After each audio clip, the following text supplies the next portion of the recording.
درود بر شما و وقتتون بخیر. امروز میخوام چند تا تکنیک دوختی که قبلا بهتون آموزش داده بودم در ویدیوهای مختلف همه رو هم یه جا جمع کنم و تو آموزش امروز بذارم. اگه این دسته از ویدیوها رو دوست دارین میتونید به کانال من سابسکرایب کنید و اگه از دیدن آموزش این هفته خوشتون اومد لایک کنید. من فریبا هستم، به کارگاه من خوش آمد.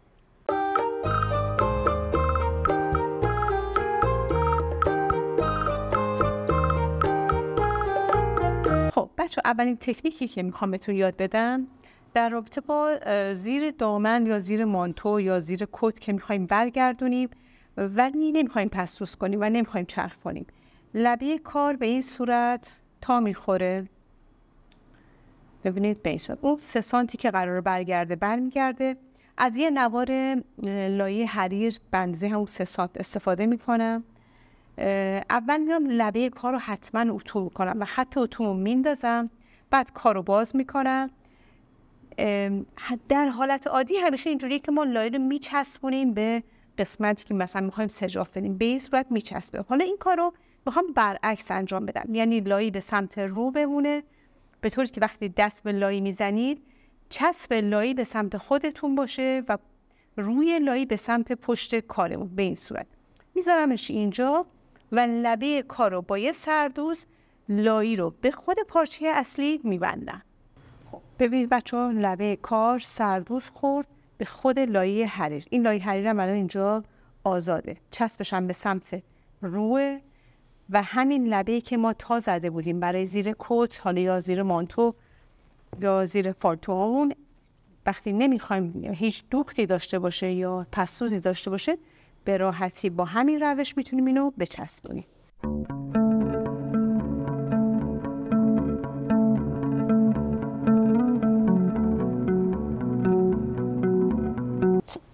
ببینید کار چسبیده شد، از رو هم کار به این صورت در میاد. به همین راحتی بدون دوخت و بدون پس‌روز شما پایین لباساتون رو میتونید با یه لایه حریر نازک بچسبونید. خب دوم تکنیکی که میخوام بهتون یاد بدم فارسی بره که برای خیلی از قسمت لباس‌ها احتیاج داریم، مخصوصا برای چاک دامن، چاک لباس‌ها، درز زیر آستینامون اگه آستین کتی باشه و قرار باشه فارسی بره کوچیک توش داشته باشیم. من با تیکه بزرگ دارم اینو براتون میدوزم که کاملا شما ببینید. میتونه برگردای قسمت‌هایی که قرار فارسی بر باشه خیلی هم کوتاه و کوچیک باشه، ولی من توی حجم بزرگ دارم میدوزم که کاملا متوجه بشین. اگه این زیر دامن من باشه و این درز سیبی من باشه و قرار باشه این حالت چاک باشه این قسمت و تیکه زیر دامنم قرار فارسی بر بشه، در واقع من میخوام بچه ببینید به این صورت درش بیارم. ببینید فارسی بر یعنی این که تیکه 2 تا قسمتی که به همدیگه عمود شدن ولی دوخت روی همدیگه به این صورت قرار نمیگیره. یه دوخت اوریب در واقع به این صورت میخوایم داشته باشیم. برای این کار میایم زیر دامنمون رو اتو میزنیم. خط سیبی مونم که در واقع اون چاک لباسمونم هستم اونم برمیگردونیم و اتو میزنیم. 2 تا نقطه‌ای که به همدیگه میرسن از این تیکه و از این تیکه. ببینید این تیکه الان من نگاه روی این بذارم با مداد میذارم که شما ببینید دقیقاً اینجا وصل میشه به این قسمت. پس 2 تا نقطه‌ای که تقاطع پیدا میکنه این خط با این خط، این 2 تا رو پیدا میکنم و هر دو رو علامت میزنم. گفتم من با مداد میزنم که شما راحت تر ببینید. شما با خودکارهای حرارتی این کارو بکنید که لباستون آسیب نبینه. حالا بچه ببینید من کارو باز میکنم، 2 تا نقطه رو علامتشو پررنگ‌ترم میکنم که ببینید اینجا و اینجا. ببینید 1 و 2 این 2 تا نقطه رو احتیاج داریم و خط اتویی که به هم دیگه رسیده. ببینید یه نقطه و دقیقاً تقاطع خط اتو. کارو باز میکنم میارم روی هم.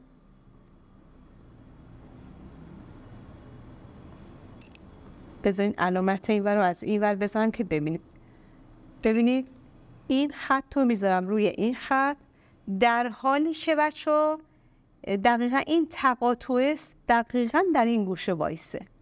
حالا میتونم کارو به این صورت تا بزنم و با دستم یه خط بندازم و دقیقاً روی این خط رو بدوزم. ببینید میشه اینجوری.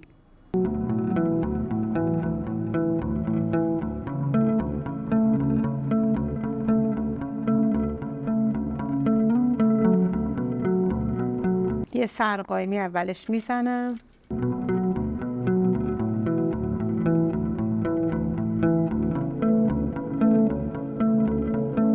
بچه در واقع من باید الان این اضافه رو ببرم، اما بچه که مبتدی هستن و فکر من شاید ممکنه اشتباه کرده باشن، اول نبرن، کارو میتونن به تو برگردونن، به این صورت نگاه کنن. اگه کار دقیق مرتب بود میتونید اضافه رو ببرید.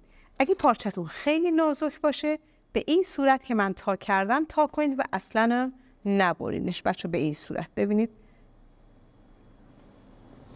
بذاریم برش گردونم. ببینید این خطی بوده که دوختم، اینو از وسط تا کنید به این صورت، نگهش دارید، دستتون رو بذارید این انتها و کارو برگردونید. ولی اگه پارچتون ضخیم باشه حتما بچه‌ها باید ببرینش. ببینید خیلی تمیز و مرتب فارسی برمون در اومد. این هم یه تکنیک دوخت دیگه. خب این تکنیک هم در مورد یقه‌های گرد یا هلال حلق‌آستینه که می‌خوایم یه سجاف خیلی قشنگ بهش بدیم بدون که لباس آستر داشته باشه، یا می‌خوایم یه سجاف در واقع بزرگ لایدار بهش بدیم. برای این کار من یه نوار اوریب تهیه کردم از پارچه‌ای که می‌خوام سجاف بدم، به عرض 3 سانتیمتر و به طول همین یقه گرد، البته یکم بیشتر که یه وقت از اول یا انتهای کارمون کم و کسر نیاریم. قشنگ نوار اوریب رو میذاریم لبه یقه گردمون. من این کار رو دارم از رو انجام میدم، ولی میتونید شما از پشتم همین کار رو انجام بدین و سجافتون در واقع به سمت روی کار بمونه. خب نخو از ما بین پای رد میکنم، اینم میذارم اینجا. بچه ها بهتره که شما کار رو از خود یقه بدوزین تا از خود نوار اوریب، به این دلیل که نوار اوریب کش میاد، ولی وقتی از سمت یقه میدوزین کار دوخت برای شما راحت تره و همینطور یک نواختر میتونین بدوزینش. خب من اینو میذارم اینجا و شروع میکنم به فاصله 1 پای دوختن.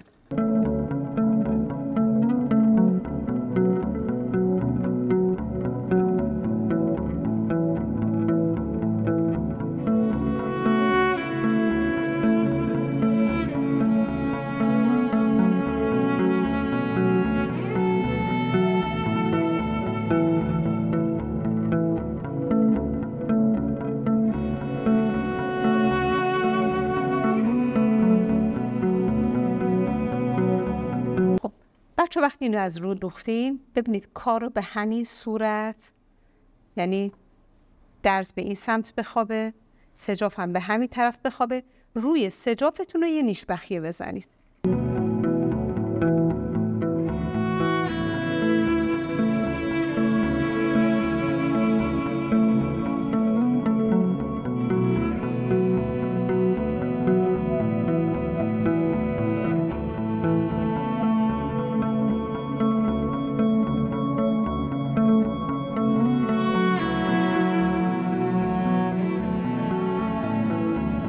حالا بیایید اضافه کار رو کامل بچید.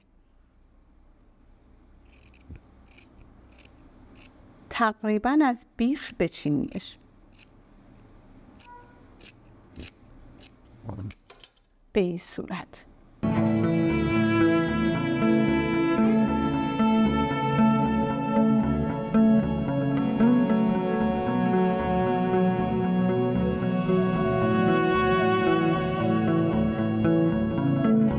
دقت کنید که نوار اوریبتون رو نبرید.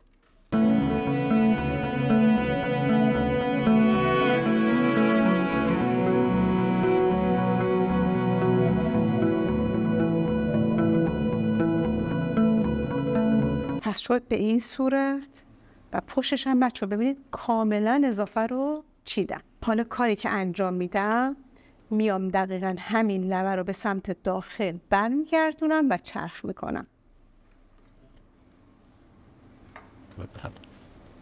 ببینید کار به سمت داخل برمیگرده.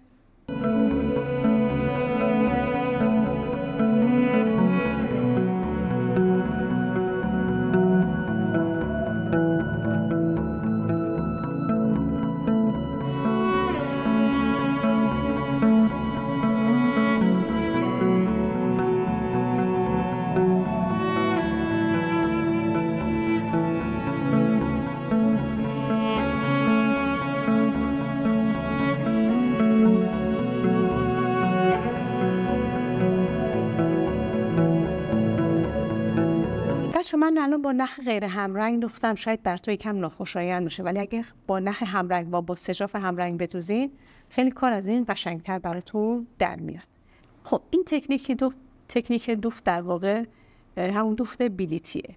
من 2 نوار به اندازه 6 سانتی متر بریدم، یعنی این پهنا بچه 6 سانتی متر از اینجا تا اینجا، اینو دلاش کردم، بعد روی 1 سانتی متر تا زدم و به این صورت نگهش داشتم. یعنی از رو 2 سانتی متر، این یکی هم همینطور، از رو 2 سانتی متر 1 سانتی متر هم زاپاس دوخت در واقع دارم.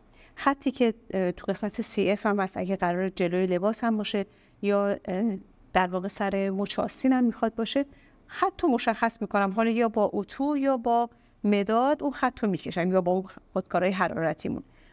بعد میام این طرف کارو دقیقاً این لبه 1 سانتی رو میذارم روی خطی که کشیدم. این طرف هم همینطور بچه.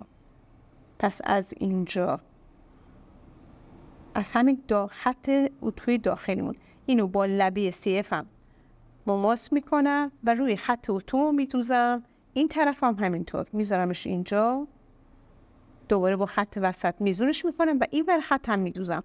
تا کجا میدوزمش؟ تا یکی دو سانت مثلا مونده به انتهای کار.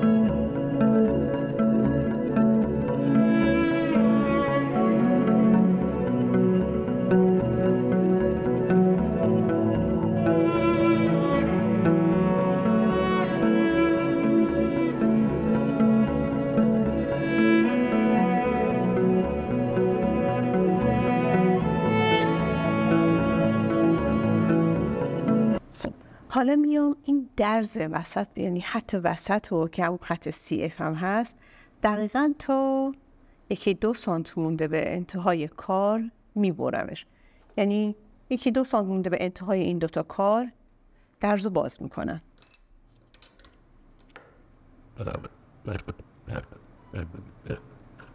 ببینید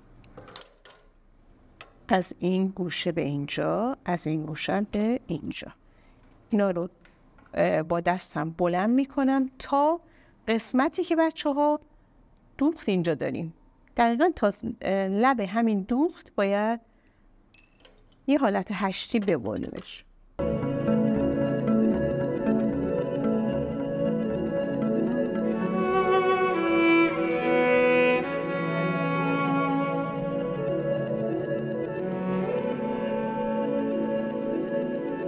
حالا کارو به سمت داخل برمیگردونیم.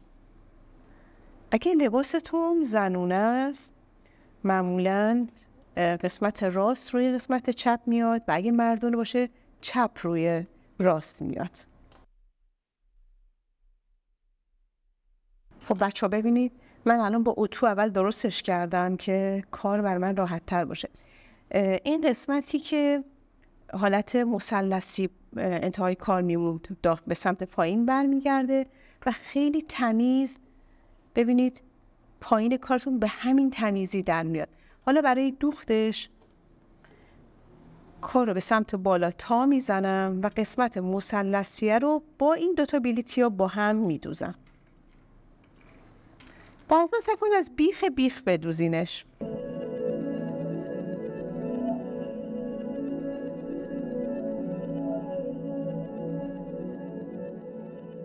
اضافه کارم کمی قیچی میکنم و کار به همین تمیزی در میاد.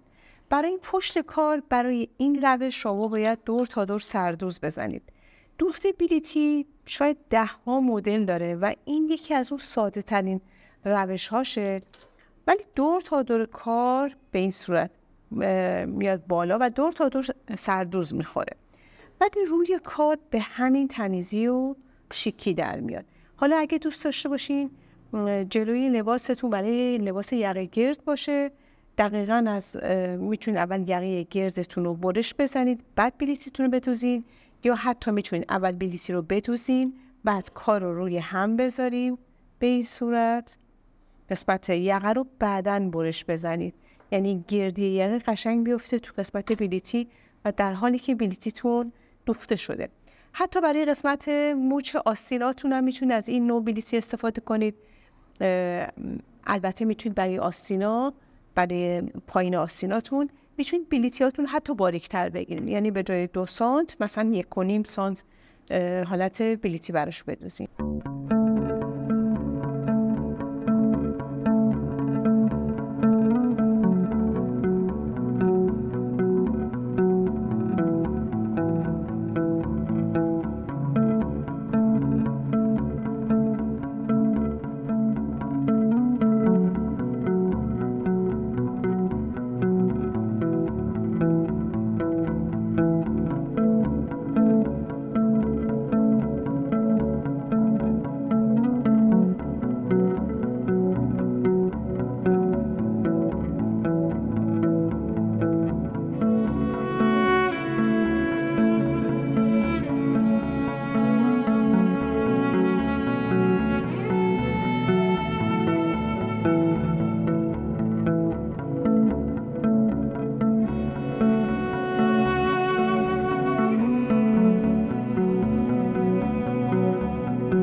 خب بچه همونطور که دیدین من 3-4 تا آموزش براتون گذاشتم، از دوخت نوار اوری به دور یقه گرد، یک روش دوخت بلیتی که خیلی روش آسونی بود، دوخت فارسی بر و همینطور به جای پستوزی استفاده از لایه حریر برای زیر دامن و پالتو و همینطور کشتوزی برای مچ آستین ها و یا کمر دامن یا کمر شلوار که به راحتی شما میتونید از این روش استفاده کنید و اگه دوست دارین دامن کشدار یا شلوار کشدار داشته باشین یا مچ آستینتون دوست داشتین کش بدین، از این روش میتونید استفاده کنید. البته برای تمام این تکنیک ها روش های دیگه ای هم هست، ولی من توی این ویدیو آسون ترین و تقریبا کاربردی ترین روشی رو که بلد بودم و براتون آموزش دادم. مرسی که امروز همراه من بودین. تا دیدار دیگر، بدرود.